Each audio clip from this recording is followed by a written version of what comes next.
고양이가 동물병원에 갈 때 혹시 귀신같이 숨어가지고 고생해보신 적 있으신가요? 아니면은 집에 귀가할 때쯤 됐는데 갑자기 문 앞에서 기다리고 있는 우리 귀여운 고양이를 봤을 때 간식이라던가 밥 먹는 시간을 정확하게 알고 나한테 야옹야옹 거리면서 보고 있을 때, 이럴 때 보면은 고양이가 이 시계를 보고 있나? 아니면은 정확하게 어떻게 알고 있지? 이렇게 생각하실 수도 있을 것 같아요. 안녕하세요, 양신TV 나흥식 수의사입니다. 오늘은 고양이가 어떻게 이 시간을 아는지에 대한 것들을 한번 이야기해 볼까 해요. 고양이는 시계를 읽는 추상적인 시간 개념은 솔직히 없어요. 대신에 고양이가 가지고 있는 이 네 가지의 메커니즘을 통해서 시간의 흐름을 매우 정확하게 예측한다라고 보시면 돼요. 결론부터 말씀드리면, 첫 번째는 이 생체 리듬이라고 하는 일주기 리듬을 가지고 있고요.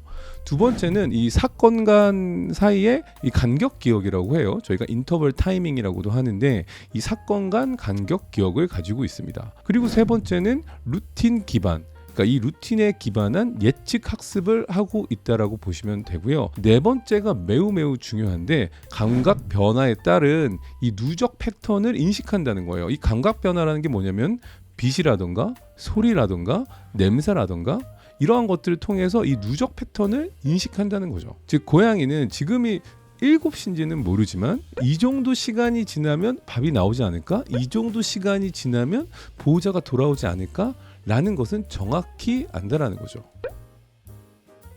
그럼 첫 번째로 생체시계, 고양이 시간 인식의 핵심 축에 대해서 먼저 이야기를 해볼게요. 일주기 리듬이라고 했죠. 이걸 서카디안 리듬이라고도 하는데, 고양이의 시상 하부에는 이 SCN이라고 하는 이 생체시계 중추가 존재를 하거든요. 특히 이 빛의 변화, 고양이는 새벽 해질녘에 매우 민감하다고 보시면 돼요. 특히나 저희가 이제 고양이의 이런 특징 때문에 고양이가 야행성 동물은 아니냐라고도 하고요. 뭐 전문적인 용어로는 고양이가 크레퍼스큘라라고 하는 방명성 동물인 이유기도 합니다. 그러니까 뭐냐면은 해가 지기 전에 각성이 되고 해가 뜨기 전에 각성이, 사냥 본능이 활성화가 되는 거는 이때 내가 사냥할 동물들이 움직이기 때문이에요. 그래서 이런 빛의 변화에 대해서 매우 민감한 이 방명성 동물이라는 거죠. 특히나 이제 먹이 활동, 각성 수면 패턴이 24시간 주기로 동기화가 되는 거예요. 마치 칼리브레이션 되듯이 좀 해가 빛이 좀 줄어드는데 라고 하면은 뭔가 동기화되고, 빛이 밝아지는데 하면 동기화된다라는 거죠. 그렇기 때문에 이 24시간 주기로 동기화되는 의미는 뭐냐면, 보호자가 항상 같은 시간에 어떤 특정한 행동을 하면 고양이는 시계가 없어도 그 시점을 예측할 수가 있다라는 겁니다. 두 번째로는 간격 기억에 대해서 한번 이야기를 해볼까 하는데요. 바로 인터벌 타이밍이라고 해서, 우리도 그런 거 생각하잖아요. 대략 한 이때쯤 되면은 1시간이 지난 것 같은데, 이때쯤 되면 뭐 엄마가 돌아올 것 같은데, 이때쯤 되면 뭘 할 수 있을 것 같은데 라는 것들이 바로 인터벌 타이밍이고, 그래서 한 뭐 행동학적인 실험에서는 고양이가 다음과 같은 것들을 수행할 수 있는 게 확인이 되었어요. 그러니까 뭐냐면, 먹이를 제공하고 나서 수분에서 수시간 간격을 구분할 수 있다라는 거죠.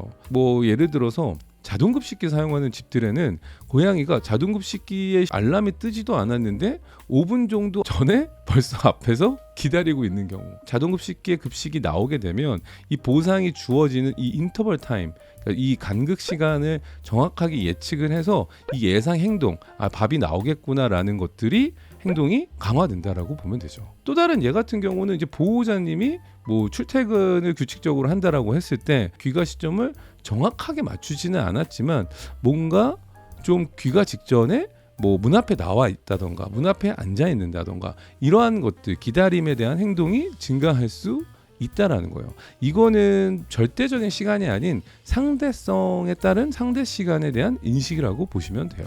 그러니까 아까도 얘기했지만 사람의 기준으로 이야기를 한다면, 내가 생각했을 때 한참 지났는데 이제 조금 올 때쯤인데 라는 수준의 시간 감각이라고 보시면 됩니다. 세 번째가 루틴에 대한 학습인데, 이 시간이라는 개념을 사건의 순서로 기억한다라는 거예요. 그러니까 고양이는 시간을 숫자가 아니라 패턴으로 저장을 한다는 거죠. 그러니까 무슨 이야기냐면, 예를 들어서 뭐 보호자님이 출근을 앞두고 있다라고 하면 씻고 옷을 갈아입고 그다음에 화장을 하면서 아니면 뭔가 내 가방을 챙기고 외출을 하는 패턴이 있게 되잖아요. 이러한 것들을 정확하게 이건 그냥 외출이구나 인식을 하는 거고요. 두 번째로 동물병원에 방문을 한다? 그러면 이동장을 꺼낸다? 이동장을 연다? 뭐 담요를 깐다? 그 다음에 고양이를 쫓아다닌다? 그 다음에 외투 같은 경우도 좀 편한 옷을 뭐 준비하는 경우도 많겠죠. 이런 경우는 고양이가 이 패턴을 정확하게 동물병원으로 가는 걸로 인식을 하는 거죠. 또 다른 예를 들자면 보호자님이 퇴근을 해서 간식을 주기 위해서 캔이 있는 간식 창고로 이동을 한다? 문을 연다? 캔을 딴다? 습식을 준다? 이런 것들은 고양이가 좋아하는 걸 준다라는 인식 패턴이 있기 때문에 이 패턴이 반복으로 인해서 고양이가 이 특정 행동이 트리거가 되어서 다음 사건, 다음에 어떤 일이 일어날지를 미리 예측할 수 있게 된다는 거예요. 그래서 보호자가 늦으면 불안감이 증가해서 시간을 좀 알고 있는 것처럼 울거나 이럴 수도 있는데, 아니면 뭐 간식을 주는 타이밍에 안 줄 경우에도 과도한 요구성 울음을 할 수도 있죠. 근데 이거는 아이들의 실제로는 패턴이 깨졌기 때문에 불안함이 증가해서 보이는 행동이라고 보시면 돼요. 마지막으로는 고양이가 시간을 알고 있다, 시계를 보고 있다라고 우리가 생각하는 것 중에 하나가 바로 후각적인 것과 환경적인 변화예요. 이거는 뭐 강아지도 되게 포함되어 있는 얘기긴 한데 고양이만의 시간적인 단서를 갖고 있다라는 거죠. 당연히 고양이는 인간보다 후각이라던가 청각 의존도가 훨씬 높아서 시간을 다음과 같이 간접적으로 추정한다고 보시면 돼요. 어떤 것들이 있냐면 집안의 공기라던가 냄새의 변화가 있다던가 외부 소음의 패턴 같은 것들이 있을 수도 있겠죠. 엘리베이터 소리가 난다던가 발자국 소리가 난다던가, 제일 중요한 거는 보호자 채취의 농도가 감소하고 있는지 증가하고 있는지, 이러한 것들이 매우 중요하게 인식을 한다는 거예요. 그래서 고양이가 보호자님들이 보통 외출하게 되면 보호자님이 가지고 있던 채취가 감소하게 되잖아요. 그래서 이 감소 속도, 뭐 예를 들어서 내 냄새가 100이었다 90이 된다 80이 된다 70이 된다 60, 이렇게 감소 속도를 통해서 보호자님의 외출 경과 시간을 추정할 가능성도 있다라는 연구도 있어요.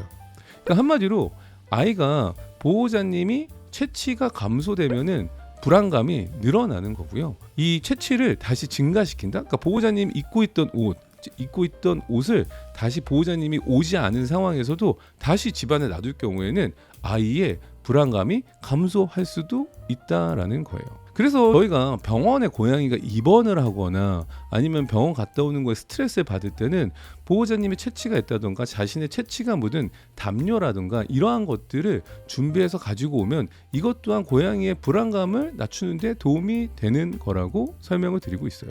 그래서 고양이의 이런 4가지 시간을 인식하는 기전을 이해하고 있으면 고양이의 행동들이 조금 더 설명될 수가 있어요. 자동급식기 앞에서 이건 알람이 울리지도 않는데 5분 전에 앉아서 기다리고 있다라는 거는 이쯤 되면 고양이 입장에서는 밥이 나오는구나 라고 생각을 하는 거고요.